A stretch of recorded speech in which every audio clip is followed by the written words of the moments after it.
The country we're going to talk about today has been on several of the expat top 10 lists lately.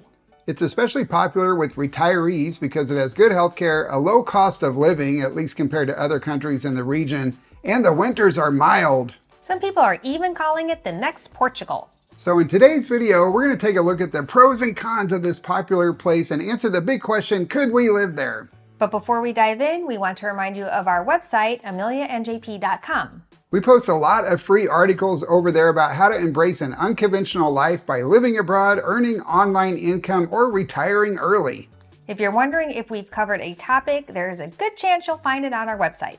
Scan this QR code or check the description for a link so you can see what we post next. I have always wanted to visit Greece, and Athens seemed like a really good place to start. Greece has over 200 inhabited islands, but they're not as popular in January, so we're going to go check them out when the weather is warmer. But January is the perfect time to visit Athens because it's a low season for tourism, and we enjoyed seeing the sights without the big crowds. While it's fun to do a few touristy things, our focus on these exploratory trips is to see if we could live there long term. I'm not so sure JP could handle living there because he had some culture shock, and there are a couple of things that really drove him crazy, but he's going to talk about that later in the video. We're going to start by talking about the visa options because if you don't qualify for a visa, you can't live there long term. Greece is part of the Schengen zone, which means you can stay there for 90 days out of every 180 days on a tourist visa. They have a digital nomad visa with a 3,500 euro per month income requirement, and they have a golden visa or investment visa, just requires 250,000 euros. They also have a retirement or passive income visa, which they call their financially independent persons visa. And for this, you need to have at least 2,000 euros per month in your pension. And this visa does come with tax benefits, which is a good thing. And after 7 years of residency, you can apply for citizenship and have that EU passport. Now let's talk about the things we loved about Athens. And the first one is the incredible history. It is unbelievable. It draws millions of people from around the world every year to see it. I loved walking around and exploring Athens and just turning the corner and saying, hey, there is a 2,000-year-old monument there. It was just mind-blowing. The Acropolis, of course, is probably the most famous monument in Athens. It means high city in Greek, and it was built during the 5th century BC. That's over 2,600 years ago. It's during the Bronze Age. It is a UNESCO World Heritage Site, and it's just unbelievable. You really need to see it in person. Our video and pictures are not doing it justice. You see it up on the hill, and it kind of looks small. It's imposing, but small. But once you're up there in the whole complex, you get the full scale, and it is much larger and so impressive. Wow, who knew the ancient Greeks had all that scaffolding at their disposal? I know, they were very inventive. Then they were able to build this without the tools that we have today. It was incredible. The ancient Agora of Athens was the center of public life in Athens, or kind of the marketplace. It was the commercial, judicial, administrative, cultural, and had other activities that took place there from the 6th century BC.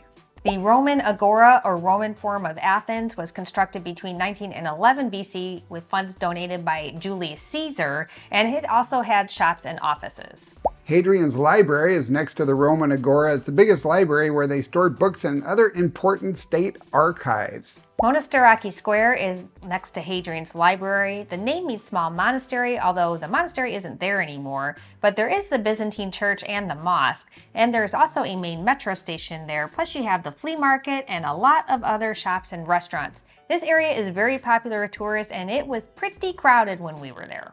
Hadrian's Gate, or the Arch of Hadrian, is also a famous and important monument. It was built to honor the emperor between 131 and 134 AD. Syntagma Square is known as the Constitution Square. This is the area where the people demanded a constitution from King Otto on September 3rd, 1843. It is also a busy transportation hub. It is where the tram ends. The Tomb of the Unknown Soldier is located just across the street from Syntagma Square. That's where you can watch the changing of the guard. I thought the tradition was fascinating and very impressive because they are elite soldiers that undergo specific training to perform that perfect march. Athens has lots of beautiful parks. They have small neighborhood parks and big parks in the middle of the city. Athens National Garden is a nice flat park that is really popular. Also, Nia Smyrni is in the neighborhood of Nia Smyrni. It's on the tram line about halfway between the city center and the coast. Philippopos Hill is a mountain park in the middle of the city, and it was our favorite. It has multiple entry and exit points, and we loved walking around it, and lots of people use it for exercise. There are nice trails, and we even saw people rock climbing there, and the views of the city all the way out to the sea are amazing. Plus, you have the incredible views of the Acropolis. I love walking up this hill to this incredible view of the Acropolis. Unconventionals, it is unbelievable. It's early January. We are bundled up because it is a little bit chilly, but this is a great time of year to visit the Acropolis because you probably can't see from here, but there's not that many people there. Lycabettus Hill is the highest point in Athens. You can take a cable car up to the top or you can walk up there. The cable car was €8 each, which seemed a little expensive to us. It only takes a couple of minutes and we were kind of crammed in there. We took it up to the top and decided to walk down, and there's a small church on top and a restaurant and amazing views of the city. We cannot list all of the monuments and other important historical artifacts around the city. You really have to see it for yourself. Shopping is next on the list of things Athens has going for it. They have a lot of nice pedestrian areas for shopping and dining, and those areas are throughout the city and other neighborhoods too, not just in the city center. It's a combination of locally owned stores and international chains. Something I never thought I would see come back. Want some moon boots? God, it reminds me of being a kid back in the 70s. No, I do not. Athens has great food. The food is fantastic. I have always loved Greek food, and it is even better in Greece. We ate at several Greek restaurants, and dining out is very affordable. There's other types of cuisine besides Greek, although we did not try any because there was no way I was passing up authentic Greek food. They have delicious and affordable produce as well. The farmers markets are huge. There's one in each neighborhood every day of the week, so you can go to a different one every day if you want to. We spent €24 for a week's worth of produce, and that was a big haul. The vendors there speak enough English so that you can make your purchases, but you can only pay in cash. So I had an allergic reaction to olives while we were in Greece. I ate 5 pounds and it swelled right up. But let me tell you, I gained so much weight eating all of those olives. We went to the market and this old man was helping us order. He spoke English and the vendor didn't. He's like, just tell him how many euros that you want in olives. So I said, €3 of those and €3 of those. And he filled up a bag this big with the first one. I'm like, oh no, less. Let's just do €2 for the others. And it was almost as big. And this other guy looked at me and said, first time in a Greek market? I had to say yes, because we walked home with 2 massive bags of olives and I was not going to let them go to waste. Yeah, I'm olived out now.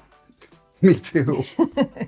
The drinking water tastes great. You can drink the tap water, and boy, it reminded us of our mountain water from Cuenca, and they have really good water pressure. Athens has great public transportation. You have the metro, tram, buses. You have the taxis, including Uber taxi. They don't actually have regular Uber, but it does work. The app works just like Uber, only just for taxis, so it's just as convenient.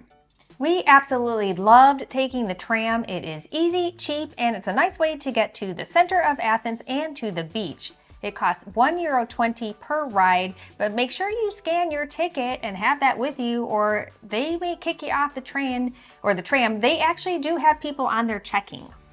The metro goes to the airport. It's €10 one way to or from the city center. The coastline is beautiful, the beaches are really pretty, and the water is clear, calm, and clean. But we could not believe people were out there swimming in December and January. It's cool to see the views of the islands from there. It's really nice to be able to walk on those wide sidewalks, and we really like the green linear parks along the coast. It's nice and clear, but it's a little chilly. I'm surprised to see so many people out here swimming. Sun's pretty strong, I guess. I don't know. I guess you adapt, but probably a little too chilly for me. There is a variety of neighborhoods at different price points. Kolonaki and the areas closer to the Acropolis district are more expensive, but of course they're more popular as well. Kukaki is southwest of the Acropolis. It has a lot of mid-rise condos and lots of shops and restaurants in that area. We stayed in Neos Kosmos, which is an older neighborhood, and well, honestly, it was not as pretty. There was lots of graffiti and motorcycle stores and auto shops, but the location was perfect. It was a 25-minute walk to the Acropolis from there, 30 minutes by tram to the beach. And the locals were actually really friendly and helpful when we got overwhelmed at that farmer's market. There are other nice neighborhoods on the southern side on the way to the coast, and these have newer condos with big balconies, and you've got bigger grocery stores and nice pedestrian areas. Along the coast, you have Seaview condos. It's right along the tram line and that walking trail on the beach. And they go all the way south to Glyfada. And actually, Glyfada looks like it's its own city, but it's considered a suburb of Athens. And we saw a lot of high-end housing there and lots more families. It actually kind of reminded us of Cherry Creek in Denver, and lots of new construction and renovations going on there. Before we talk about the downsides of living in Athens, hit that subscribe button if you're dreaming of moving abroad, because it might be easier than you think, and our videos can show you how. And now for the downsides of Athens, Greece. And the first one is the language barrier. It is so hard to learn Greek, to understand it. There's an old idiom that it's Greek to me, and that's actually been around for hundreds of years, even before Shakespeare, because it's just so hard. Nobody can understand it. And mainly it's because the alphabet is different. They're different letters. They look like the same letters, but they have different sounds. Like the P sounds like an R, and it's just so hard. Yeah, it was very confusing. It was hard for us to read labels because most of the labels were in Greek. We ended up using our camera on the Translate app quite a lot to get the basics done, and that did work. Luckily, some of the signs are in Greek and in English, but it was definitely painful. Yeah, that was a big source of culture shock for me, not being able to communicate. And a lot of the people in the area where we stayed just didn't speak English, so it was a real challenge. It is not pedestrian friendly there either. No, in Ecuador, I call it pedestrian blindness. In Athens, I'm going to call it pedestrian warfare. They are extremely aggressive drivers, and they do not slow down for pedestrians. Even if you have a green walk sign, they're going to try and pull in between pedestrians crossing the street. They'll honk at you if you're in the middle of the street. We saw them honk at an old lady. I mean, it was crazy to see how they drive, and the pedestrians there just are meaningless to them. I don't think there is enough parking because the drivers park anywhere they can and they block the crosswalks. Yeah, they park all the way around the corners and bumper to bumper. So there's not even enough room to walk between them if you wanted to. I felt like going full Dukes of Hazzard a few times and just sliding right across the hood of those cars because you couldn't get around them. You have to walk halfway down the street just to get an opening wide enough to walk through. And then you're in the middle of the street. You can't see the crosswalk or the street sign to see if it's safe to go or not. And they're not looking out for you. So we felt a lot of anxiety every time we left the house to walk somewhere. Some of the sidewalks are narrow and they are broken, and sometimes you're going to see a motorcycle driving on the sidewalk. When we were walking around, we saw a sign that said, "Danger, always look before crossing." Some drivers tend to violate the red light, and take care of your health. So the bottom line is you need to be alert as a pedestrian. I'm still trying to get used to all the store closures in the middle of the day and on weekends. So pretty much everything is closed on Sunday in Athens. And we were there during the holidays, so Christmas and New Year's, got to see the fireworks. But the stores were closed on Sunday, and then they were closed on Mondays for the holiday. Then they were closed on Tuesday because that's also a holiday. So we had 3 days where all the grocery stores were closed everywhere we went. We ran out of food, but we didn't know they were going to be closed because it didn't say that they were going to be closed online, and they didn't post signs on the door saying we have special holiday hours. So we didn't know, and it wasn't obvious to us that they would be closed for 3 days in a row. We experienced some poor air quality while we were there. There is a lot of pollution despite the electric buses, tram, and metro, and it was often pretty hazy. It's also very crowded, especially in the tourist areas. We were there in the off season. It was really hard to walk around parts of Centro, and because the sidewalks are narrow and the drivers don't look for you, it makes it even feel more crowded. Some of the buildings have old plumbing, and that means that you cannot flush the toilet paper. Yeah, and you're going to have to embrace the bidet. I've embraced the bidet. I've given in. So just get used to it because a lot of places you can't flush a TP. I know it's a big deal for a lot of you. Let's talk about graffiti. We were shocked by the amount of graffiti. It is all over the place. It's basically on every flat surface and even the round ones. Yeah, we even saw a guy walking down the street with a magic marker tagging street signs. It looked like it was just his initials. Some of it is art, but a lot of it is vandalism, and it's really unfortunate because it makes the city look kind of dirty and scary. Now, before we talk about whether or not we could live in Athens, we want to share a couple interesting observations with you. And the first is there are cats everywhere throughout the city. I love seeing all the cats. They're really cute. They look very healthy and well fed. The locals take care of them, and they're very friendly. The only bad thing is that you may occasionally smell a little cat pee. Yeah, quite a bit actually. Another thing that you need to be prepared for is that if you have a damaged euro, no one is going to take it. I had a 50 euro that I had been carrying around since Portugal. I had a tiny little tear in it and no one would take it. The cab drivers, the restaurants, the vendors at the market, no one would take it. They told me I had to go to the bank to change it. So we went and waited in line at a bank to get a new 50 euro. And the woman at the bank said they couldn't take it either. And she said we had to go to the Central Bank of Greece to change that out. Luckily, though, we went to have a drink, a glass of wine at this place, and we kind of made friends with the bartender. And at the end, I said, is there any way you guys could take this 50 euros off my hands for me? And he had to take it back to the manager and ask for permission to take this 50 euros with a tiny tear in it. So if you're going to carry around euros, and they're quite flimsy, take good care of them. I'm keeping them in my wallet so that they don't get so damaged that they like in my pocket. So now let's answer the question, could we live there? My overall thought is yes, Athens is very livable. I like the fact that you have all the amenities of a major metro, but you also have the beach close by. Yeah, it has a lot going for it, but I think Amelia would have to live there without me because there was just too much culture shock for me. I haven't felt culture shock like that since I went to India. And the longer I was in India, the less culture shock I felt. But in Greece, the longer we were there, the more I felt. I think most of it was due to the language barrier, to be honest with you. And I think you would really need to learn Greek in order to be happy living there. And I'm just not sure I'm willing to commit to that at this phase of my life. I'd much rather master Spanish finally than try to tack on one of the world's hardest languages. Let us know in the comments what you think about Athens as a place to live and if you want to learn some Greek. If you're planning a trip or a move to Southern Europe, then check out these videos next. And remember to check out our website, ameliaandjp.com, as well if you need some more help and information about living abroad.